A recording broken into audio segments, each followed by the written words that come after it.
episode of Burn the Wagon. We're here to burn the wagon that is patriarchy, capitalism, and colonialism. Today, my guest is going to be Auntie Sarah Good Medicine, coming all the way from Canada. So yeah, we were going to see what they got to say and then go from there. Hope everything's been good. Been super busy on my end, so I haven't been doing a lot of interviews. So yeah. What's up, everybody? Just waiting on the guests to come through.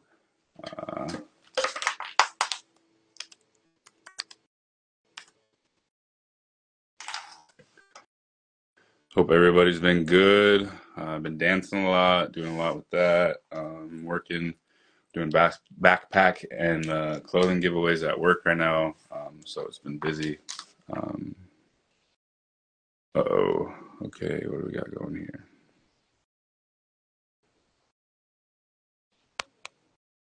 I'm going to try to send that one more time and see if we can get through. Except there we go. What's up, Eric? Hey, what's up? Good one. Can you hear me? Everything good? Yeah, what about me? Yeah, you're good. Okay, dope. And I like that shirt. I know exactly where that came from. Oh yeah, no, I didn't even plan it, but then when I was thinking about it later, I was like, I feel like hands would feel good. He'd love that because he made the connection. So Yeah. he'd love seeing his merch everywhere and being represented all the way Yep. in Canada, right? It's fire. It's so fire. Absolutely. Okay. I'm gonna get started with a little prayer, and then we'll get going on the questions and stuff we got. So yeah, I want to send love to anybody that's suffering from mental health issues. I want to send love to anybody that's suffering from domestic violence issues. I want to send love to our unhoused community. I want to send love to anybody that's listening today or in the future.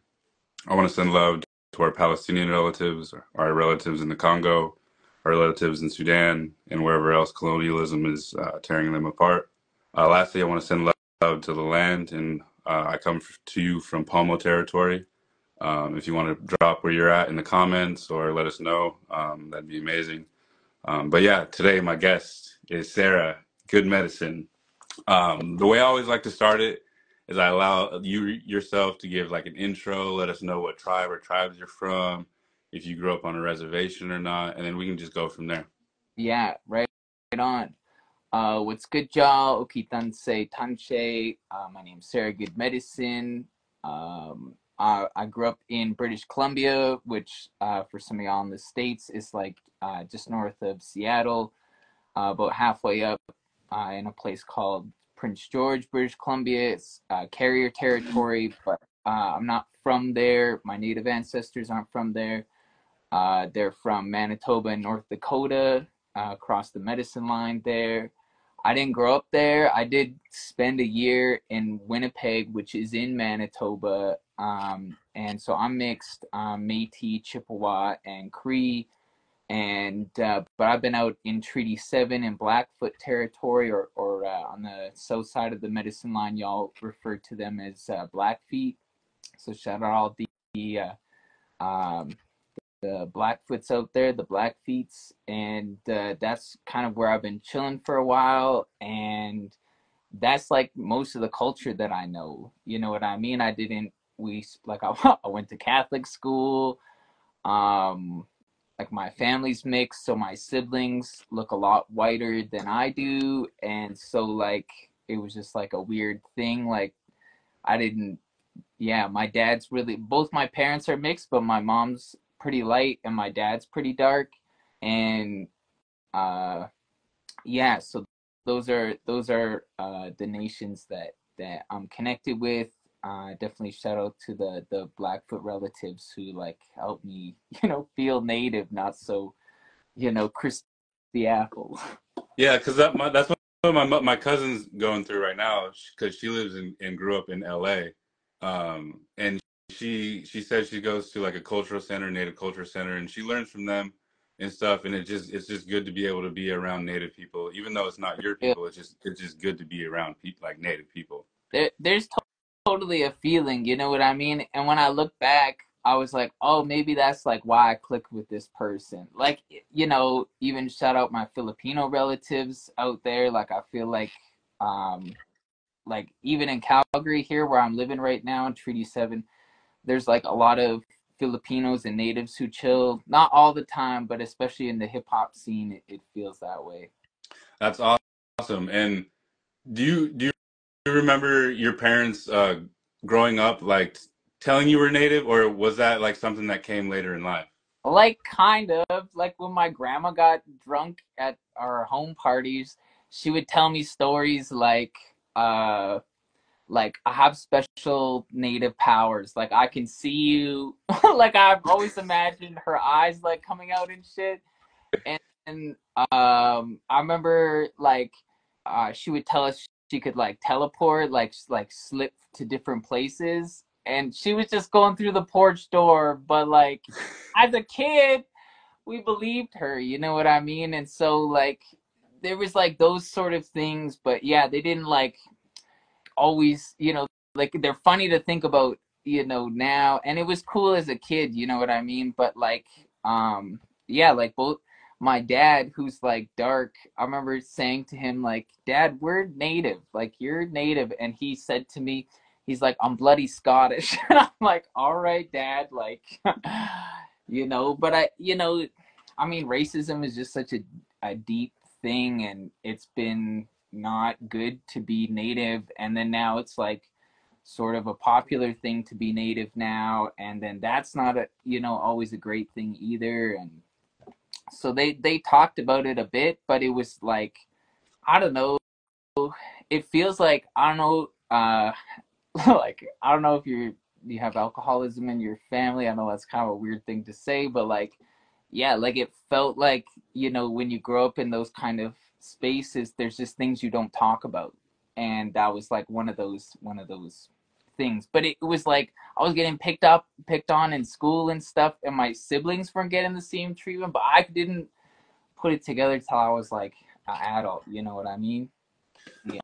I'm 4 years sober, so I definitely know you're Yeah. and like our res is like, there's alcohol, like I still see it today. Like, so it's I think a lot of our communities are like similar in that sense, and unfortunately we see that. But that's amazing. I just keep thinking about your grandma going through those doors. Yeah, I mean, she's still like funny like that, but like she definitely, is like God fearing Catholic, on that vibe too. Yeah, she's Yeah, funny. I mean, I grew up Christian and a Christian. My mom, practiced Christianity, but she allows me to go to ceremony and explore that as well for myself. Even as like a teenager, she allowed me to just kind of try it out, see if I liked it, and I did. That's dope. There's this guy, Jarrett Two Young Men, who his parents are both Catholic, and it was like the same story for him. And I actually haven't heard that too much, so like that makes me feel really good, because I think like what I hear lots of, doesn't matter what nation you're from, it's like there's like a deep fear and like superstition about like even people who go to ceremony. I feel like it's still there in a certain way, like a fear of our traditional ways, like something could go really wrong or whatever, or like, I'm not saying bad medicine doesn't exist, but like just like there's like so much fear in spaces, and just, I know we're sort of jumping all over the place here, but it makes me think about two spirit in ceremony, like people are afraid, if we break certain gender rules that, and so yeah, I feel like there's a lot of fear around our traditions, people who are practicing it and people who are Catholic. So when I hear people who are like not, I guess about that energy, it feels good. I'm glad to hear that for you. Yeah, and that's like something like has been a conversation like a little bit in my life lately is like two spirit in ceremony, Mm, and creating safe space for them, because a lot a lot of like spaces like that ceremony are pretty like misogynistic and old in the old ways. yeah. So So just trying to navigate, and I think having conversations and just trying to like navigate and find safe spaces for those people. You know what I mean? Well, 100%. And I feel like, one of the things that I hear a lot too is like, people sort of making it about themselves, which is it is a certain way. They'll be like, yo, you got to be patient with me. I'm old school. Or, and I think there is a consideration to be made 100%. But I feel like I get the impression that people will say, I'm doing this for you. And the reality is that if I get to be my whole self, that means you get to be your whole self, because there's a part of me that's linked with you that you're not getting to be, because you're seeing me as an other, even though we might even be from the same tribe. Like there's this inherent otherness. And I was talking, I think they might even be on the chat right now, shout out to Uncle River, that we were talking about this, that there's like a fear, I guess, a othering, of not seeing ourselves in each other. Like it's just it's a box. You know what I mean? Like I'm not saying, shout out to my two spirit relatives, but it's just a box. It's just a word. And I think in our traditional ways, it wasn't like cis and hetero people, chilling, and then there was like two spirit. I know people say, sometimes we're sacred.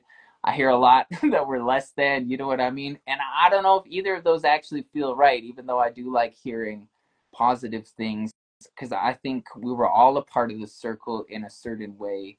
But maybe not. I also have some speculations that, when we get into patriarchy, maybe we can talk about that a little bit, but like, maybe we also romanticize traditional life a little bit sometimes. So who knows, right? Who knows? And I just want to shout out to Preppin VIP. I feel like I think I agree with you that it is a thing about ignorance that causes that fear. That's like a formula. I definitely feel And that. I think that's what like colonialism has done a really good job at, is like getting into our brains and like making us think these certain ways weren't us. They did a Mm-hmm. really good job at bringing that male female role over and forcing it into our mindsets. And now that we're living here today, this is where we're at. 100%. Like, I'm not saying we didn't acknowledge, like, people feel shy when I say this or whatever. Maybe I feel a little bit shy too, but it's like, you know, genitals are just genitals. You know what I mean? It doesn't mean that's who you are. And I really appreciate you saying that mentality of like, if you're male or female or you're messed up because you're intersex, that meant to me that consciousness didn't come from the land here. I feel like the land raised us in a different way, but not everybody feels me on that. There's a lot of, male and female protocols out there. Yeah, and I think it's really important just even creating like conversations like this so we can get to a position where people can create safe spaces for two-spirited people to come to ceremony because they want to be in those spaces and they should be. Because like you said, we were all one. We weren't like othered. We weren't any of these things. You know what I mean? So I think it's Mm-hmm. important to have conversations like this just to see where we can get. You know what I mean? 100%. 100%. Yeah, I So you feel that. mentioned earlier being on the hip hop scene. Yeah. I always like to start with like where did it really start at? Like where were you I like, man, I want don't to know. write beat or I want to rap to No, beat. I know. It's such a good question. I always feel funny answering this question because I like sort of feel like while I do I'm you know I don't know why I feel so shy saying this. I am a battle rapper. I like to battle. Like I haven't been in a ton of battles, but the energy of my songs are very battly. And I started out, before I started writing hip hop, I was just writing poetry, and it was because Christian family, the expectation at Christmas time was to give everybody gifts.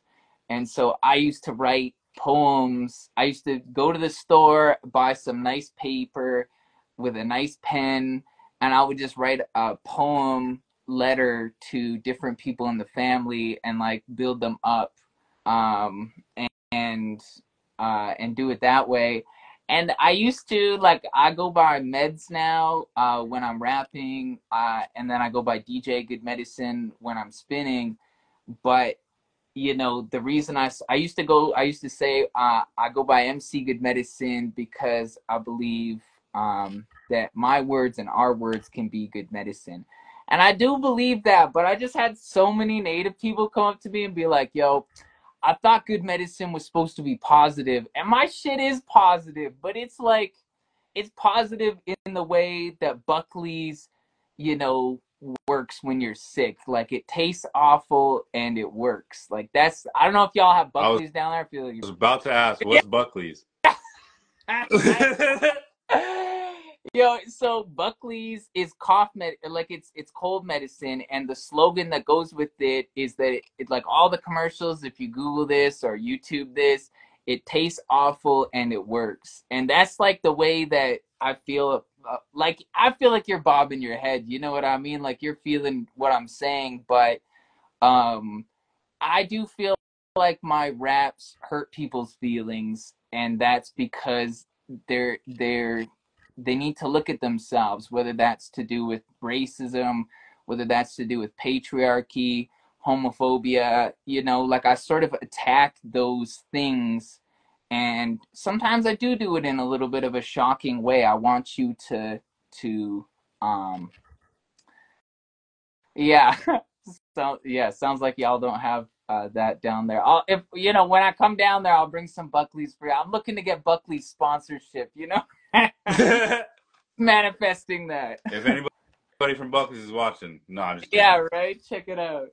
Yeah. So that's how I started. Is that I was writing poems for my family, and then I just always wrote poems. And I was actually thinking about this, you know, earlier today. Is that the first time that I ever felt a song come through me is I think I was in grade 2, and I was supposed to write a little story, and I actually had a song in my head, like a melody in my head, and I started writing that song to it, or that story to it. I asked my teacher, could I write a song? But then the next day I came back to that writing, and I couldn't remember the melody or the song, and so it kind of got lost. You know what I mean? So sometimes you got to capture those things. But that was like that's my earliest memory of like a song coming through me, and so I've been rapping for like 8 or 9 years now. I'm actually more known for DJing. My DJing sort of is yeah, like I'll DJ indigenous markets, conferences. I'm doing a gala coming up here. There's also a queer camp, and some of the folks going are Two Spirit, and they want to have some Two Spirit stuff there. So I'm gonna go DJ, not their gala, their gala, and yeah. So That that's like kind of you know rough history there. You know, just the fun bragging thing this week. There's these things we go to called Ship Hop every first Wednesday of the month. If you're ever in Mohkinstsis, Calgary, and you want to check out a dope cipher that you could compete in, it's not a battle. It's like rap game, so it's like battling, but like just like freestyling off the top to a challenge. Anyways, I won a Bluetooth speaker this week for a compliment battle rap game thing. hell So I write yeah. and And on top. shout out to cousin Hans. He's in the chat. Oh, what's up, Hans? Yo, peep this shirt. Yeah, shout out to cousin Hans who made the connection when he was able to go to Canada and do his thing in the fashion show. So yeah. Yeah, right away I knew, like when I met Hans, right away I knew he did music. I just felt, you know what I mean? He's like, I've been chilling for a minute, but like, uh, so for you, what when you're writing a song, what comes first? The beat, the lyrics, the chorus. What for you, or is it different every time, or you know? yeah, there's lots of different there's lots of different ways. I think like one of my favorite songs called Like a Colonizer, it actually came I was like sort of mad at different people in the hip hop community in the city. And so I wrote a diss track, and I think I named like I don't know 8 or 9 people in that song. And I had my friend, I shared it with my friend, and he was like, "Yo, Sarah, are you trying to burn Calgary down? Like, what are you trying to do right now?" And then so I was like, okay, and I thought about it for a while, and he's like, because he was like, "You're not gonna be able to do this track, or like, it's just getting me to think about it." So I actually remixed that track to sort of more attack the ideas that those people held, and I took the names out, sort of thing. And so I think like I had that feeling, and then I found the beat for that one, and I've started. I think like the past year, I started chopping beats up to try and fit a song structure that I want, and so I ended up with that song. I have a notepad on my phone where uh, like I'll just have an idea for a bar come to me, so I'll just like write out bars and have just like a long ass note with like 2 bars here, 1 bar here, 4 bar, 4 bar, 4 bar, and could be riffing off an idea. And so sometimes I'll take those.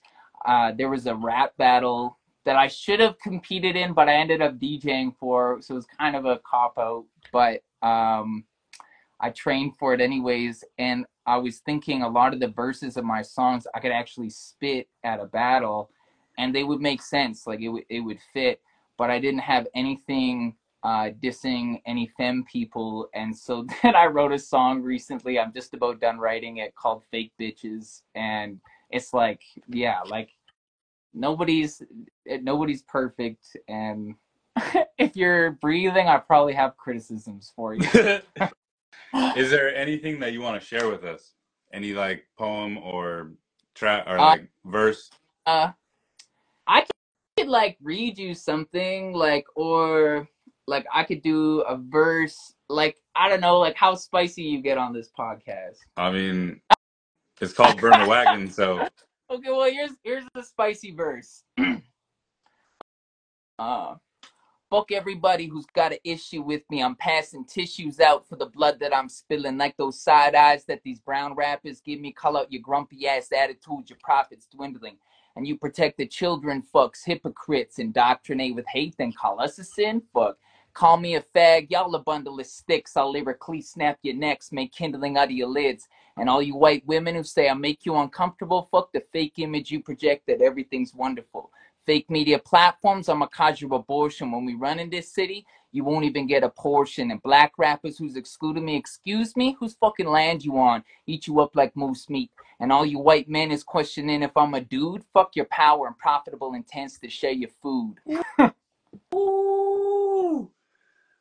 I like the snapping next part. There's a couple other verses that lines I'm like hella down with. I fuck with that. Yeah, And that's people are fucking with it in the comments too already. They're ready for you to drop that shit. yeah. Well, it's gonna be a little while. I started mixing. It's expensive to get people to mix and master your shit unless you have a homie. And sometimes there is some people who'd be willing to do it, but I think like the relationship really matters. So I actually just started mixing and mastering a lot of my own stuff. Yo, thanks, Hands.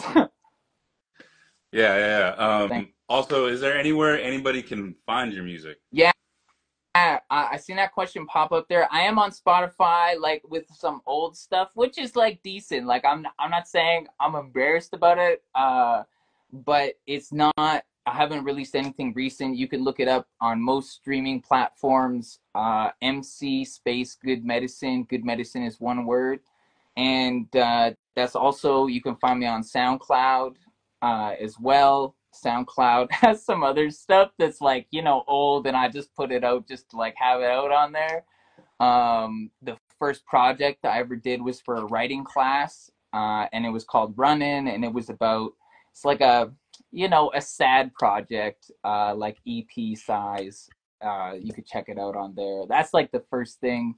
Um, yeah. Hell A lot yeah. of those So before I started transitioning too. So it's like, a little bit of a different vibe, a little bit, but they're okay, good.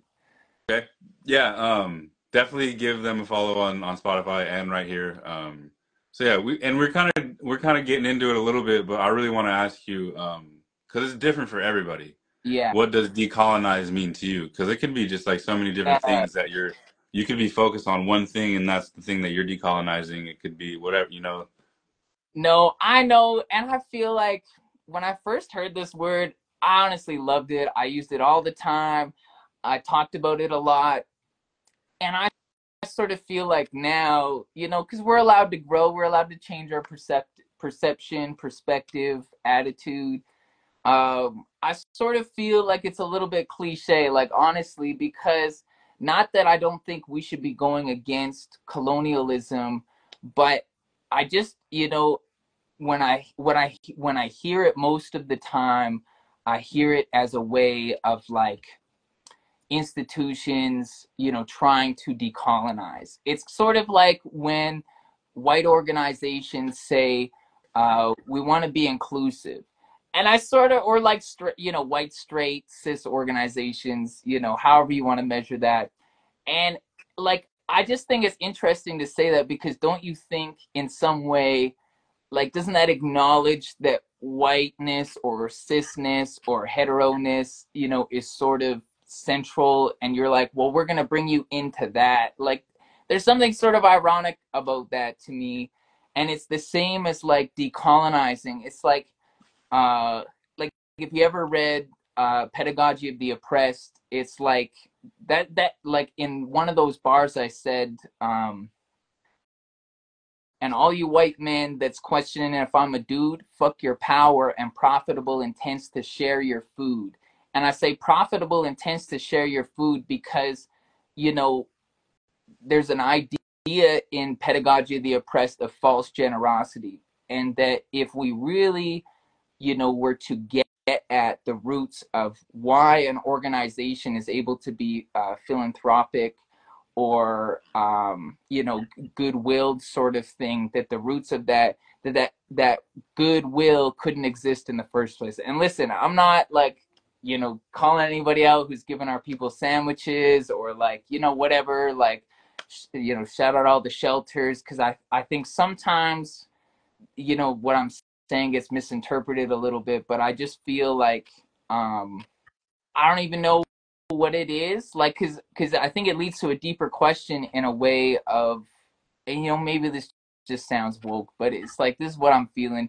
It's like I heard people say that our societies were matriarchal. Generally speaking, Native societies were or are matriarchal, and I heard this from men who are not willing to address their patriarchy. Like they will say it in a way where it's like, uh, they'll say, well, our culture is matriarchal. Women are at the center. And it's like, yeah, but like I just feel the power and the conditioning of growing up in a patriarchal society. And so like, shout out the Blackfoots. That's the culture that I've been able to learn a lot, and talking with Blackfoot women and Two Spirits, about this, like it does feel sort of patriarchal when you trade women for horses. Like, but this is said to be a common practice, traditionally, or like that men were allowed to have multiple wives, but it was pretty much never seen. I think there's like a story of one Two Spirit woman who was like manly, who took more than those wives. So like when I think of burning the wagons down, I think like, that sense of colonialism goes deep, like, even deeper than just blaming people in Europe, even though like I think white supremacy is definitely something we need to wake up to, that's in all of us. I think, patriarchy, that power that comes from maleness, from men, I think needs to be looked at in a deeper way. And that's even by our people, and I don't buy it if you say we're matriarchal culture because, you're sort of using it as a deflection. I don't know how that feels to you. Like I was conditioned as a male, but I, started transitioning. So I started looking at some of these things. I don't know how that makes you feel, or like, No, like this is something I've been trying to do a lot, especially with having conversations like these, because I was raised on the res, right? On the res, right. super homophobic, super trans, like all of that. And I'm doing whatever I can to fucking erase those like old ways of thinking and have new ways. Because like you said earlier, we're all able to grow and we're all able to have new ways of thinking. And And yeah, my whole thing with decolonize is like you said, it's a key word now. It's you see this shit everywhere. You see it on hats. You see Yeah. like I'm surprised we haven't seen it in a fucking commercial yet. Like straight I up. know, yo. Like so you see that shit everywhere. It's and I had a conversation with Stuart James and he said he wrote you know what I'm gonna do? I'm gonna write a song with all these key words that people use and see what happens. And the shit blew up. So it's like because he put it on Oh, Instagram. Yeah, interesting. so he was like, I'm gonna try something. He said, I'm so, and I listened to the song. He said it afterwards, and I'm like, damn, like I can see the key words that he's talking about, and it's like that's decolonized now. It's just a kind of another fucking word. So it's just it's tough, you know, being like and Yeah. like at first I was like same view, Positive. decolonize that shit, all of it, and then having more conversations with this podcast, I'm like, oh wait, like Yeah. let's sit. I've like each episode I switch up my fucking way of thinking. Yo, like, you know, because I think a lot, like, first of all, we're speaking in English, you know what I mean? Not try not to get too deep, but we're speaking in English, so that's part of it. And then, like, there's a song that I really like, but it's sort of on the same vibe. Shout out One Shot and Brett Lee. They're both from Sixica, one of the Blackfoot nations up here. They wrote this song called Resilient. And I love that song. Like the hook is like, I just tell him we're resilient. I just tell him, I just tell him, I just tell them we're resilient. Like, it's like really good. It's such a good song. Their verses are fire on there. And then I just cringe when I hear, you know, people say like resilient youth or like resilient indigenous people. It's like I don't know, it feels like it sort of like is like romanticizing our suffering. Like, you know, you're so strong to have gone through that. Like I don't know, it feels like I'm being talked down to when people Yeah, say that, you know? yeah, we shouldn't have to be resilient. That's the thing. Yeah. And Yeah. um, yeah, I think that that's a good point. People do kind of romanticize that, especially white people with like trying to make movies about Native people is that resiliency, you know, let's put it in a movie. It's like, man, shut up. I know, yo, when I hear a white person, this happens a lot. Like agencies say, you know, like resilient. I don't know. I just cringe, and I mean that with love. I'm not saying that to any, you know, any white folks who are watching this. You know what I mean? Like we're all conditioned. We all got things to work through, but it's like that feels like a part of whiteness. I do feel like I'm being talked down to when I hear that. I agree. Um, And I've been trying to ask this all to people lately because I heard it on a podcast and I think it's an interesting question. What advice would you give to your 16-year-old self? Yeah, I was thinking about this the other day, like just like what I was like. I don't even know, man. It's so hard. Like I just spent so much time not being myself, trying to be this like hyper masculine man. Like I didn't start transitioning till I was like 30. I'm 34 now. Yeah, I'm 34. I had to double check. And like when I was 16, I like only cared about like partying with my friends and like, you know, trying to be this like bravado dude. And I don't know, I don't even know what I would tell them. You know what I mean? It's like it's such a hard thing to think about. Like I want to say something like, you know, be yourself, but the thing is like I often think back to that time in my life and the reason even why I took so long to come out and start transitioning was that I think it was just really not safe. You know what I mean? So I guess thinking this through out loud, like maybe like it's all gonna work out. Like you're gonna be okay. And those things that maybe you're not dealing with, you know, gonna they're gonna work out. Like you're gonna find a way to see yourself in a good way. You know, I think that's yeah. That's like I guess I don't know. Yeah, it's hard. Like I don't even know what I would say to that person, but I guess something like that. Yeah. Well, that's what I was thinking too. Is like if something I would say to my 16-year-old self, but when I was 16, I wasn't listening to shit. Yeah, I know. That's what I mean. So like I wouldn't have listened either way. Yeah. But like I would definitely tell myself open up more because like I really love poetry and like I wish I had like somebody in my life like you that encouraged that at an early age because I always thought that like poetry was a feminine thing because people put that in my head. Hmm. And like I just like wish I would just tell myself open up more, open up earlier in life, you know. Yeah. 100%. Like, and I feel like that, really speaks to, a lot of what I'm trying to do with my music right now is that we're all conditioned. I was conditioned to be a male and to be a man. And so it's important for me. I think a, a lot. I had a trip down south. We had a show that we're going to, our crew. Shout out Tribe Artist Society. Throw your teepees up. We had a show in Lethbridge, and I drove down with one of my friends, and he just mentioned in passing, like a passing comment, that this girl we were talking about, I don't even remember who the girl was, some celebrity or whatever, and he's like, well, she's a 10. And I just like sort of like put the brakes on for a second. I was like, I can't remember how I said it, but something to the extent like that's kind of gross. Like, you know what I mean? Like I'm not saying I didn't do it growing up and I don't get this, you know what I mean? But I just, you know, he needed to get challenged, and I do feel that it's not the person. People might say in that language it's the ego that needs to get challenged. And so like he was just trying to say she's good looking, whatever, and I feel that, but it's like it's not just. And then he was like, what's the problem with calling somebody a 10? You're complimenting them. I'm like thinking about it, yeah, but you're also like treating them like an object, and also on this certain vibe of like, like, what about people you don't think are a 10? Like that's sort of implicit, it's just kind of this gross judging, thing that is like men will do. And I was like, yo, what would your girl say if you said that?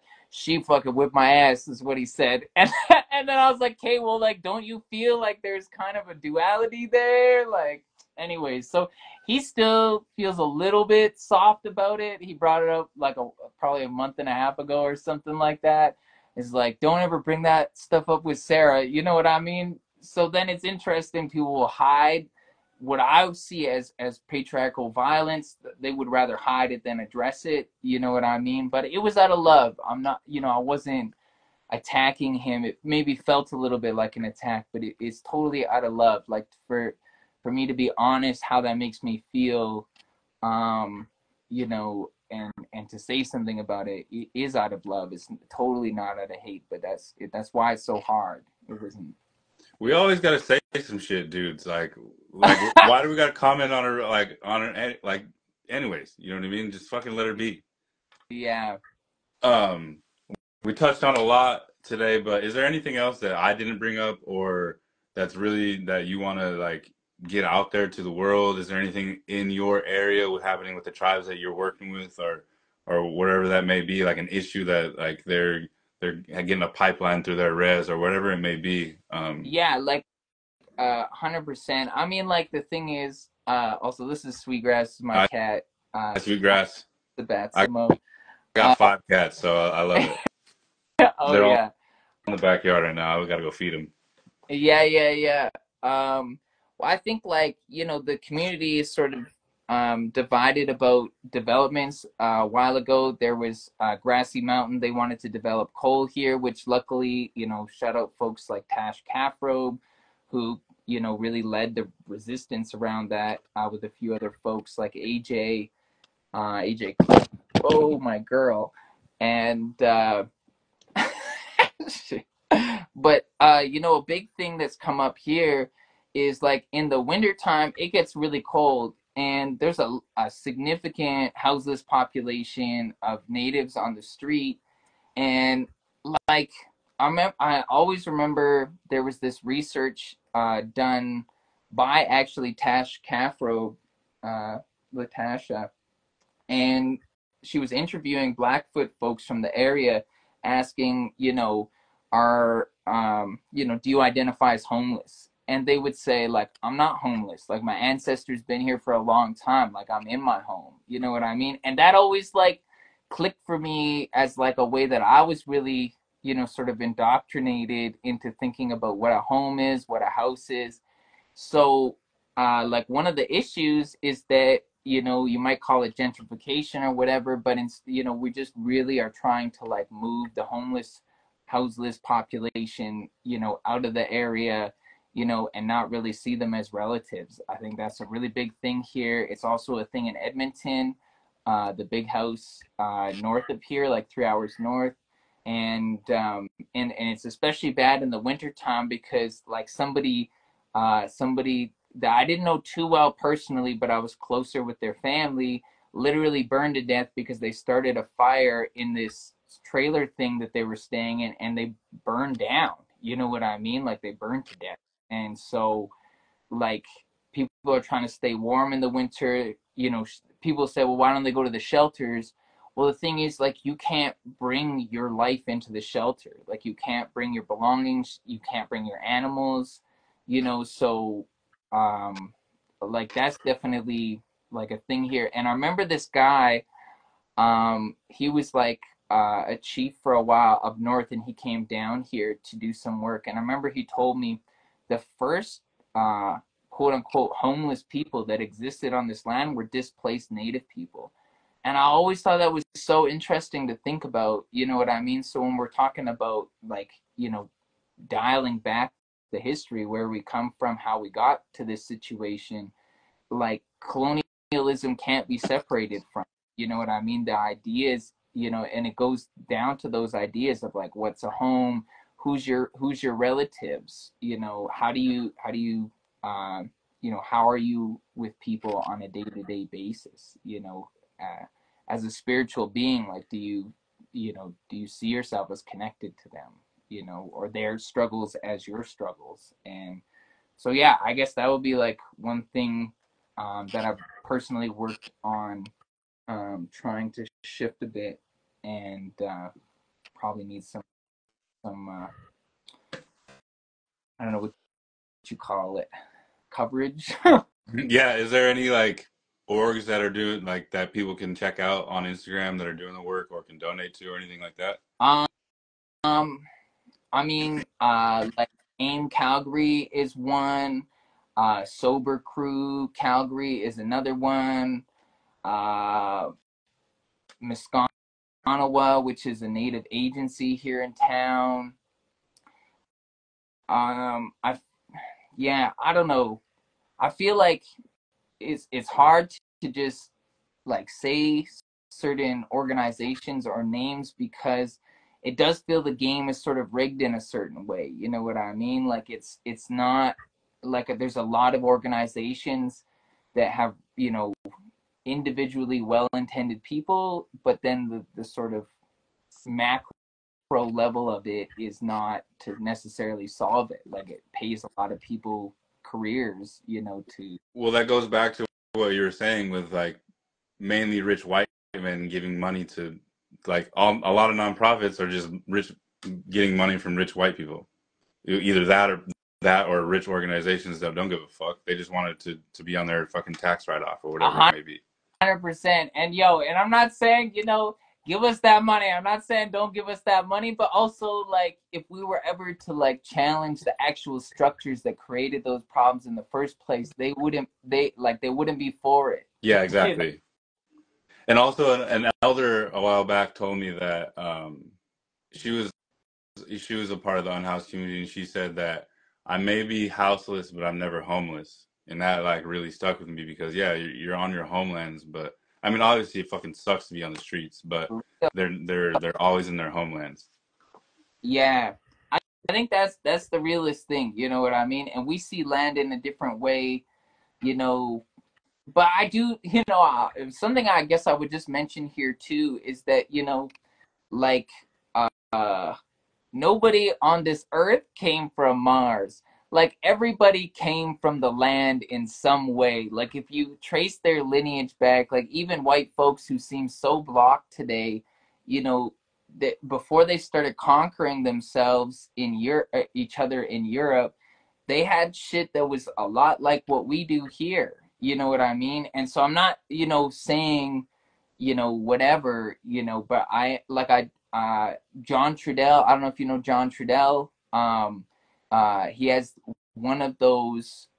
He has a Descendant Now Ancestor DNA project, a recorded project, and there's a track on there. It's all spoken word poetry, but it's like in an album format. And there's a track on there called Descendants of the Tribes of Europe. And the way he tells that story just blew my mind. So I definitely recommend people to check that out. And it made me think, like, how to say, like in Blackfoot, we say Nuksukua, which means all my relations, and in all our languages, we have something that's like that. And those Blackfoot elders, they'll say, well, I'm not just praying for Blackfoots, and I'm not just praying for black people or for Native people, I'm praying for everybody, you know what I mean? And that's, I think that's, but I'm not saying too, like, we're all human beings and we just need to, forget color and all. Like, that's not what I'm saying, but there's like a thing No, there, I get you. so. And I agree. Like, we all came from a place of living indigenously. It just, over in Europe, they just started conquering and living wildly over there, and just fucking shit up. But I know. I this one line. It's like Europe colonized 95 and still going. Colonize the earth and somehow not know it. Less like memory loss and more like stowed luggage. Hit you with that dumpster bin kind of knowledge. It's like they forgot somehow. Like, it's like when they're like in these helping organizations, like, you know what I mean. Like, I'm not guilting somebody about their ancestor. I'm just saying, like, it's silly to forget that you're part of that story, and that that's part of how we got here. That it seems like you forgot all the things that led to you being where you are. So that's just like, I agree. Is there anything that you want to tell the people? Any more shout outs you want to give? Any yeah, upcoming shows you want to let people know about, or anything like that? Definitely let them know right now. And I appreciate you coming on. And man, you spoke some truth, some knowledge, and like, people were fucking with that verse. They're ready for you to release that. So yeah. oh, you're so lovely, Juan. Well, shout out Gits. I just seen Gits in the comments there. I definitely want to shout out Tribe Artist Society. That's what we're about, is building community through hip hop. We're a native led organization. That's really my bread and butter. If you're ever in Calgary, Mohkinstsis, Calgary, on Monday, we do Monday Rap Night at Arts Commons. Pull up. It's open. It's a sober place where hip hop lives. We have food. We have smudge. We do a cipher. Also want to shout out Mixtape Club, Sober Crew, all the Two Spirit groups like Awawakiks, Akia Makodsa, all the Two Spirit groups from our area there. And I guess just a message would be, that I think, what we're really trying to do, all of us, is just to be ourselves. That's what I tell my youth. Yeah, I love you too, bro. That's what I tell my youth, is like, being Two Spirit, it can be another box. Like, it's not about, the reason we're identifying whatever is not so we can fit in some box to say, I have to be trans this way, I have to be non-binary this way, whatever, I have to be lesbian this way. It's about, like, you getting to be who you are, who your spirit is, and letting that come through. And that's not just for like the Two Spirit people. It's like, the circle is incomplete if all the people who are connected to us can't be themselves. And even, like I was saying earlier, folks who maybe don't identify as Two Spirit, dealing with that homophobia, transphobia, that actually is a deeper way for you to get to be yourself. Just like what you were saying about, like, oh, I can't do poetry, like that's too feminine. You know what I mean? Like, even like the word people say, like, it sort of drives me nuts to hear this, because like, it feels weird, but they're like, Two Spirits have the male and female. It's like, actually, I sort of feel like all of us have that. So I know, some people really like that definition, but I don't personally, because just like what you said, like we all have masculine and feminine, and even putting those labels on those things. So, as two spirit people come back to our circle, which is actually a song that I have, a traditional song, that, it's for the community to be ourselves. So like, that's what it's about. That's what this whole existence is about. It doesn't, make sense to keep lying to yourself and other people if you safely can do it. I agree. Thank you so much for coming on, and I'm gonna tag you, and then we'll share this. And I can't wait to see everything that you come out with and are doing. And hopefully we get to link up in person one day. Me and Hans want to definitely bring you out here for a show, or we go back up there, whatever it may be. We got a link. So far, that'd be so far. That'd be dope. All right, thank you so much. I appreciate it, Auntie Sarah, and you have a good rest of your night. You too, Juan. Peace out, y'all.